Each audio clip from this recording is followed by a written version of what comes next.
Top 4 struggles of growing herbs indoor and their solutions. 1. Seeds versus seedlings. If you are a beginner, I recommend you to go with seedlings. Because seeds can take up to weeks before you can plant them in bigger pots. If you start with seedlings, it will give you a heads up of weeks. Plus, growing herbs from seeds can be tough.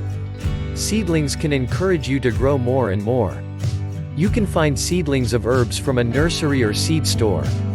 If they don't have, you can find seedlings from supermarkets. Just find rooted herbs.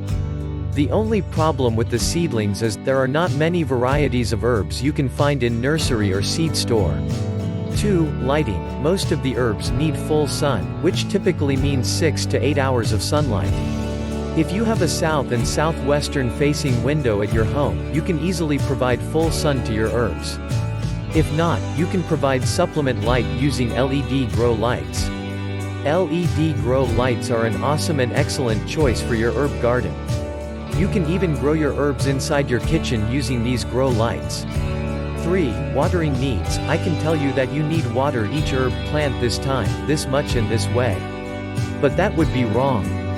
Because watering needs totally depend on the area where you live, what time of year it is, what type of plant it is and the stage of the plant. By the area I mean, some areas are very dry and have low moisture levels in the air. Plants of herbs need more water in these conditions. In the areas with high humidity, herbs need little water. In summer with full sun, plants need more water. But in winter most of the plants go in the dormant phase and produce little yield unless you provide supplement lights.